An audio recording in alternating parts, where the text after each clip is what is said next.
Today, I've got one of the most unbelievable stories to tell you about a covert operation that you are going to find literally insane. But before we get into that story, which is one of the most incredible you'll ever hear of, viewer discretion is advised. And if you are on the hunt for the most intriguing and mind-blowing crime stories, you have landed on the right channel because we feature stories weekly.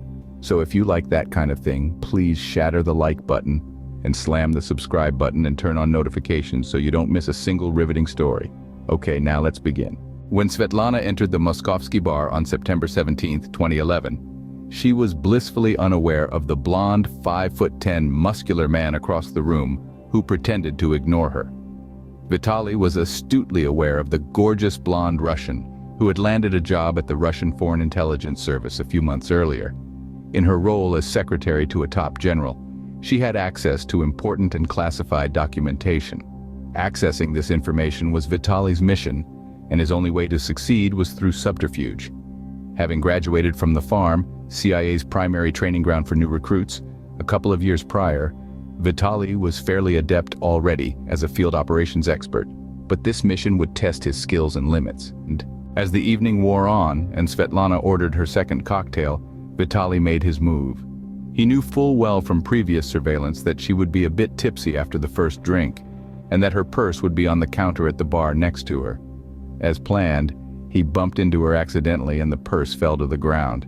With an apologetic but warm smile, he picked it up and handed it to her. That broke the ice and he laughed as she giggled, clearly attracted to him. Vitaly was hand-picked for this mission. The son of an American father and Russian mother, he was fluent in Russian and could chat easily with Svetlana. It wasn't long before his cover story began about how he had graduated with a history degree in the US and was planning to return next year but had a few months in Russia to dive deep into the country's history and literature. Svetlana bought the story, hook, line, and sinker.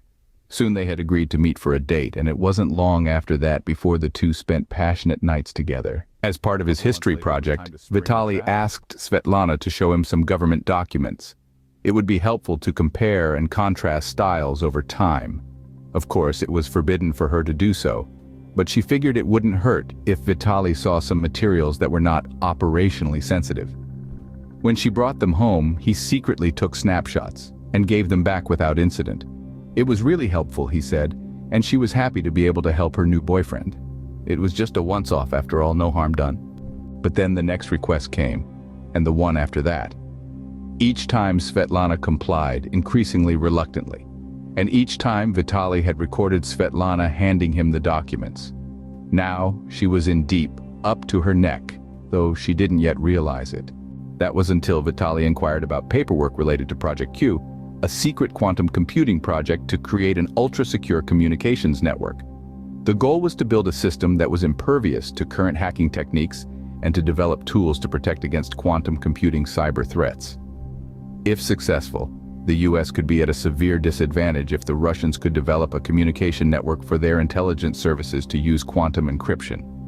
It was then that Svetlana knew she was between a rock and a hard place. Admit to her bosses that she had been passing on intelligence to the American and face years in prison. Keep the secret to herself and she would be an unwitting spy that could only dig a deeper grave for herself. But as it turns out, she was not alone in pondering her plight. What she didn't know is that back at headquarters, senior officers had spotted a security breach. It hadn't resulted in an operational failure yet, but something was amiss. To combat the risk of sensitive information getting into the wrong hands, the Russians had developed a microfiber that had GPS embedded. For every 100 pieces of regular printed paper, one had the microfiber included, and, if location sensors were breached, an alert was triggered. The first couple of times Svetlana had brought materials home, she simply got lucky that the stacks of paper were less than 100 pages. But when she brought the Project Q files home, alerts were triggered at headquarters, and worse, her bosses knew precisely where the files were, at Svetlana's apartment. For Vitaly, the clock was ticking now. He was equally unaware that the security breach had been triggered. But when he left Svetlana's the next morning for coffee, his counter-surveillance training kicked into high gear. He noticed one man nonchalantly reading a newspaper on the other side of the street, though he had never been there previously. Another was on his phone, pretending to ignore Vitaly, whose instincts were sharp and he realized his cover had been blown. Now he had another, much more ambitious mission to achieve, with a countdown timer ticking before all hell would break loose. He simply could not be captured. The president would disavow all knowledge of who he was, a field operations agent for the Central Intelligence Agency. His cover as a history student is what they would point to, and while being a U.S. citizen would be helpful during capture, it wouldn't be enough to survive the brutal techniques designed to break him under questioning. Vitaly could see his bleak future all too clearly, and ducked into a cafe close by, exiting at the back and taking a left down an alley to laundromat, where he entered the back with a view to walking out the front door unnoticed. He made it.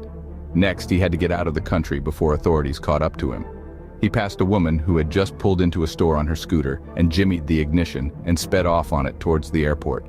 She didn't even know what happened when she came out. Back at HQ, Foreign Intelligence Agency's senior personnel had issued an all-points alert. Svetlana had been captured, and a photo of Vitaly had been seized when her apartment was searched. All police and FSB agents were hunting for Vitaly now, who was quickly following protocols. He raced to a safe house before heading to the airport, donned a black wig, quickly put on a fake beard and mustache, and grabbed a Swiss passport. He was only in the house for 4 minutes before fleeing to the airport. The only question was, could he make a flight without being caught? As he arrived at the airport, his heart was racing at 200 beats a minute. The training at the farm didn't help him crush the adrenaline spike, but he had to stay calm. He checked in, then got past security. Next, he went to the gate next to where his flight was taking off. No sign of surveilling security personnel, that was good. Just need to be calm now, he thought to himself. Wait for boarding to begin. Then the announcement to board the plane. Back in HQ, an iris scan had triggered at the airport. Racing furiously to their cars with sirens blazing, agents made their way to the airport. As they navigated through traffic, Vitaly boarded the plane and sat down. He wasn't breathing a sigh of relief yet.